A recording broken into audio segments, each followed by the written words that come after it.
Yeah, and this is getting a little tough here for Javier because he had a really great first day, but today has been anything but for him. He's just picked up a Mm-hmm. lot of losses with this Sultai ultimatum strategy here, and this matchup is no picnic for him either. This is one of the reasons to bring Dimir Rogues to a standard event in this current format. So for Javier, already down a game as well. Yikes. All right, well, let's get into game number 2 and see if Javier Dominguez can equalize and force the game 3, or if Jean-Emmanuel is going to continue on the upper side of our bracket. You got to figure game 1's a bit of a nightmare for Javier, right?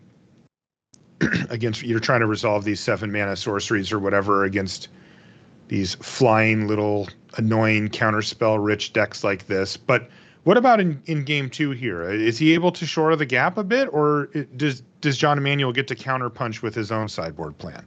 I mean, Javier gets to make his deck appreciably better in the sideboard games. He's bringing in a lot of cards, as we briefly saw, where Jean-Emmanuel is bringing in fewer cards, but that's because Jean-Emmanuel's deck is already kind of tailor-made to beat a strategy like this. So one of the things that we do see against Dimir Rogues that works pretty well from the Sultai Ultimatum side is resolving a big creature like an Elder Gargaroth, like a Pelugrino, something like that. You can play this kind of reactive game with your negates and your extinction events and everything and hope that those line up correctly.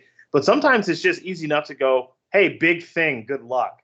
And more often than not, I feel like that's what gets the job done against these Rogues players in the sideboard games. Now, we'll have to see. I mean, a card that kind of really highlights that game plan better than any other card is Coma. But that thing costs 7 mana, right? So it's not like you can get to that particularly quickly either, especially when you're playing 80 cards as opposed to 60. Maybe a little more things need to go your way in that regard. But look, that's what I think Javier is going to need to be able to win this game and match. And thus far, those cards are not there. Jean-Emmanuel was telling us earlier in the day that he is placing a big importance on another appearance at the World Championship to kind of help solidify his legacy. And I think, what he was describing is something that I think we've all felt at different times in life, which, they call it imposter syndrome, right? Where you feel like maybe you don't really belong here. Like I'm not as good as the rest of the players, or, I don't really know what I'm doing, that type of thing. And I've watched Jean-Emmanuel play enough to know that that's not the case. Jean-Emmanuel is an excellent player and deserves to be here playing with the best. But, it's like you always want to prove it a little more to yourself. And he said that another appearance there would really shore that up for him. For sure. And Jean-Emmanuel, I know you can't hear me right now. Maybe you'll go back and watch this VOD. You're not an imposter, but you're real good at this. He's really good at this. I've watched him play a lot over the last few years now.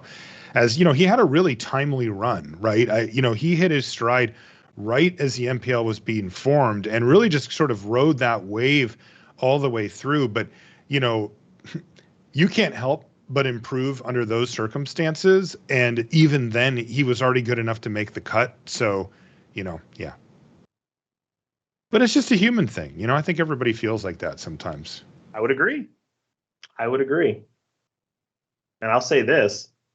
He's doing a nice job thus far in this particular game. You see a hand here with a couple of lands. Not going to focus on those so much, but these Disdainful Strokes and Drown the Lock. These are some pretty good cards to have in the holster here against a deck that does want to resolve some very expensive spells. So I like his positioning this game, this power word kill. We're going to see how he feels about this, if this is worth fighting over. It's a huge moment for Jean-Emmanuel. Do you go for it? No. And it's going to get negated here. Jean-Emmanuel says, okay, I knew that was a possibility. That's going to take effectively 4 power off the battlefield here. Still a pretty good clock. Clock's still nice. Yeah. Ooh, just milled Elder Gargaroth too. Oh, there's Coma.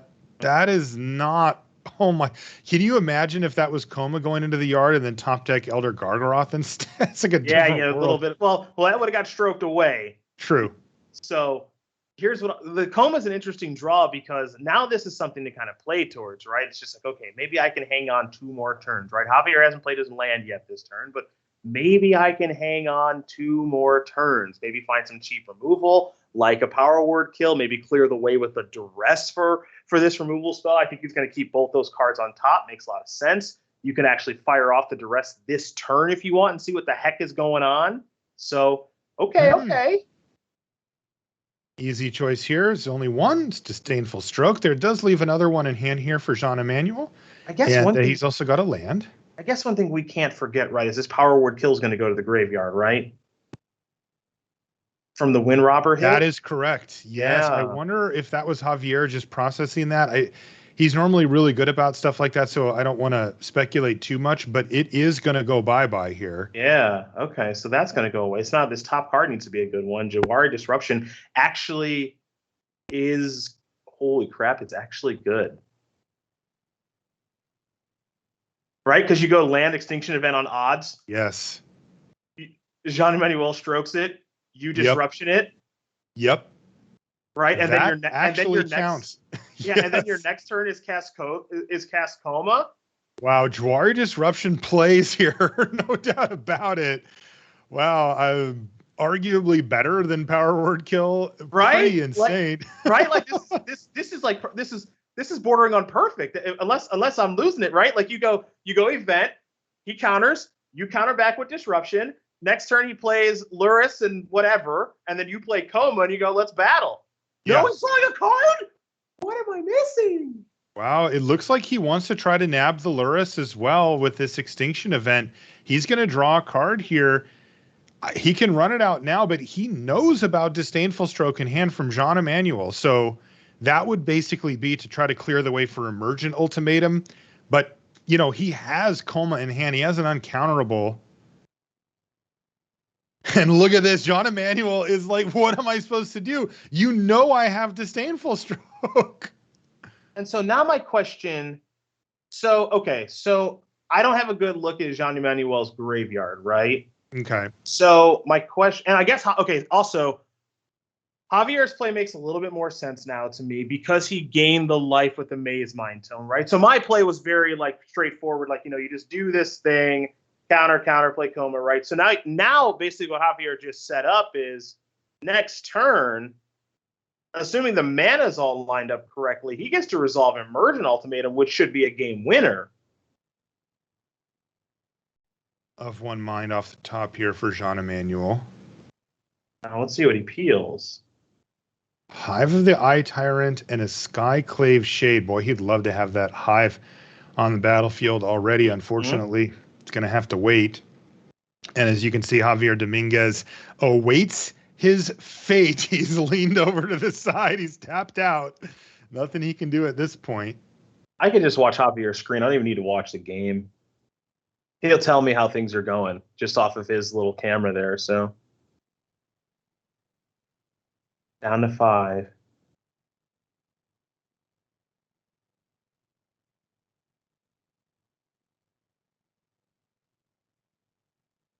Wow, this is a game right here.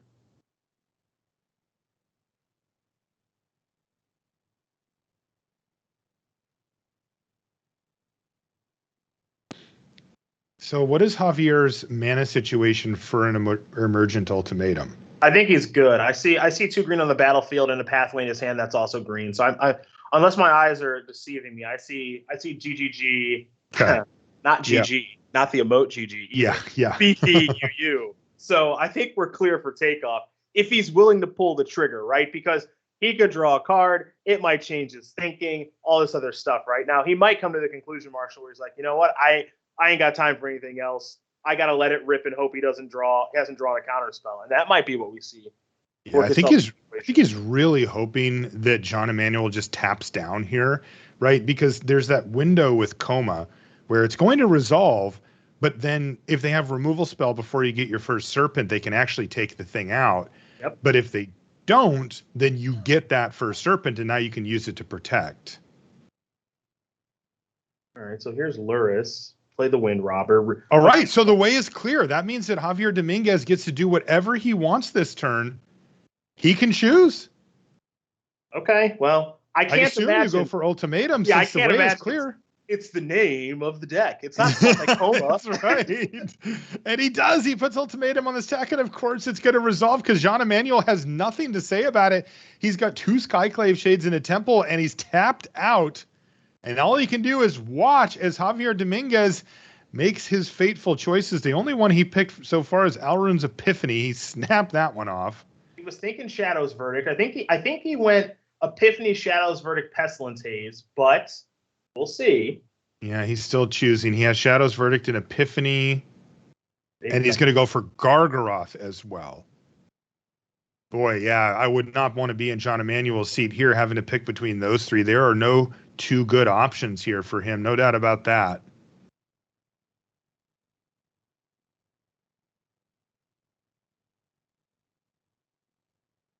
Interesting spot. Okay. That's what he picks. Yep.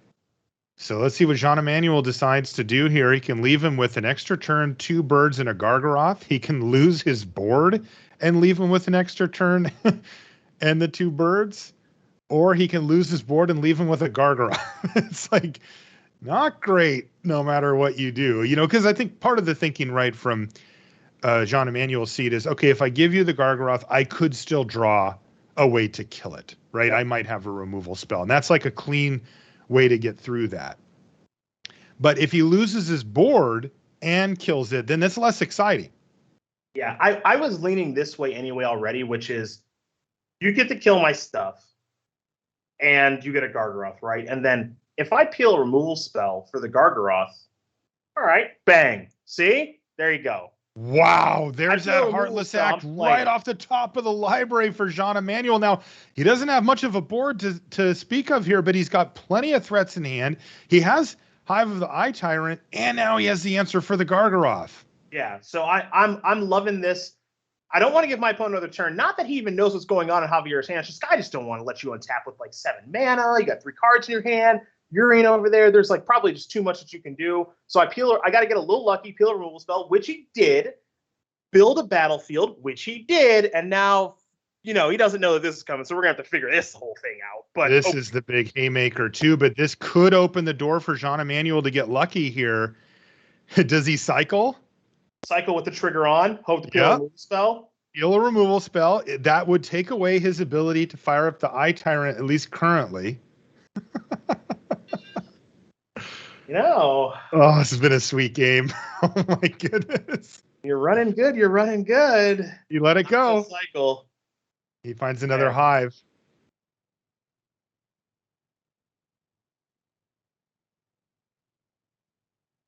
Well, here's what we know.